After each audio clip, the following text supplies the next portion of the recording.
Hey, welcome back to Evil's Comics. I'm Evil Mike, and I got another review for you. It's going to be DC's Harley Quinn number 8, and let's get into the who's, whys, what's, and where's. It's written by Stephanie Phillips, drawn by Riley Rossmo, and we got colors by Ivan Plascencia, and then we got letters by Deron Bennett. This is a Fear State tie-in, and it's mainly about Kevin. The book starts out, and lately Kevin has been with Harley Quinn. He's one of the clowns that was working with the Joker during the Joker War, and after the Joker War, he's been trying to mend his ways alongside Harley because that's what she's been trying to do. He was one of the first recruited by Harley Quinn. She was trying to start the support group at first, and then it changed into something else. Now that she's away with Catwoman and the Gardener and Queen Ivy, Kevin's kind of taking care of. He was told to take care of Gotham in Harley's place. So they show at the beginning of the episode he's like making his own hero costume, which is kind of funny. It resembles Harley Quinn. He's got like her diamonds and red, but it actually kind of looks cool. I hope they keep it, but he does just have a hockey stick as a weapon.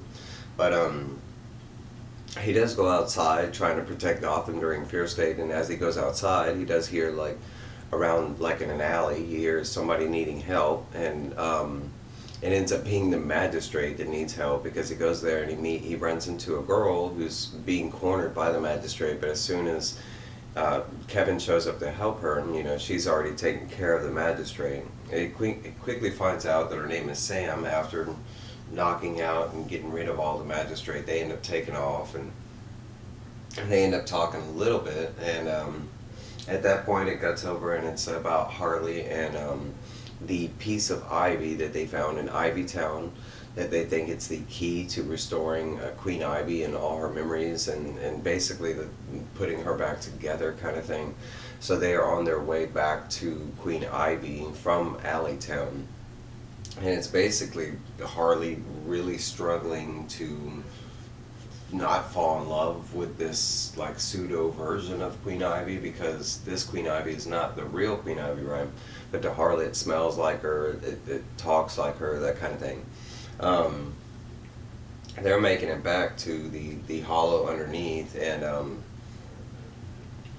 they are greeted again by Keepsake, one of my new favorite villains. He's kind of a C-lister villain that's trying to make a name for himself while Fear State is going on, and he sees it's his opportunity to seize his golden moment. We did see in the previous episode that he has made the caucus of let's see, it is the caucus of corruption is his like evil team, and it's like Sword Lady and Sage Swine and the Phillips and the Exclamation and Blame, which are all like weird versions of villains that already exist, like the Ventriloquist, Bane, Mr. Freeze, because there's one called Fellow Frigid.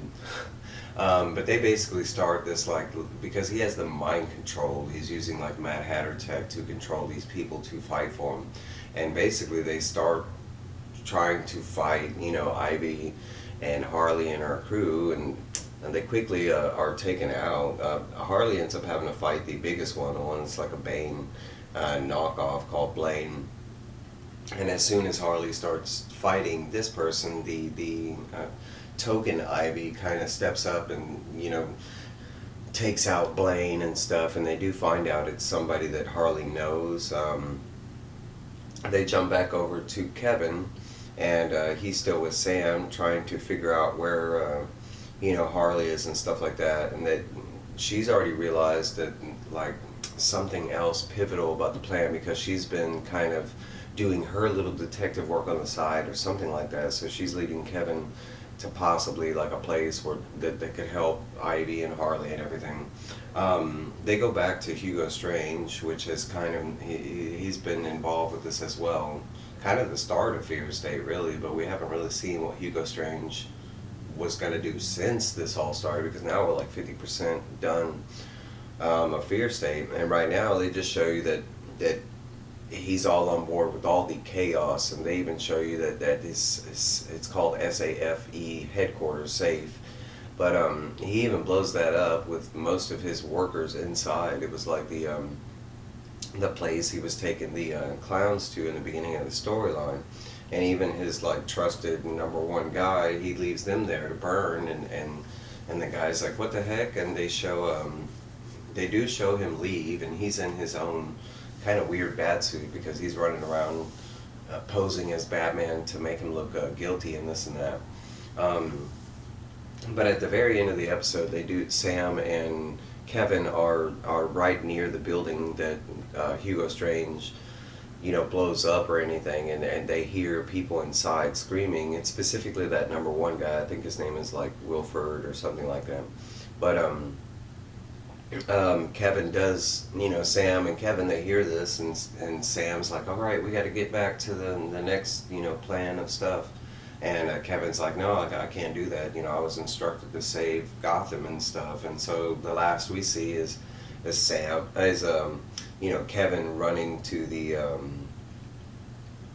Kevin running to the burning building. And then at the same time, we have Harley, Catwoman, and all of them still dealing with, Keepsake, because all we've seen so far is they've just taken out Blaine and a couple, like I think Sword Lady or something like that. So they were still in the fight as this cuts off. But that is this issue. This is going to be a book where everybody's not on board with the art, but I love the art. As the book has gone, it's one of my favorite things about the book. I actually kind of got mad when they changed the art, like at the halfway point or something. I'm glad that, we got this art back. It in my opinion, it really fits the comic and the storyline. But everything that we're building up, it's weird to call this like a one and done issue, because it's a big part of Fear State. But so far, I'm loving Fear State, and I can understand why a lot of people are not liking it, or maybe like it's a so-so storyline. But to me, I'm enjoying it so far. It's been nothing but action packed. It's got enough mystery. We still don't know what Scarecrow really wants to do, kind of thing. And I'm kind of curious to see who's gonna pop up after the whole Scarecrow event. So. I don't know, but this was a really good issue. I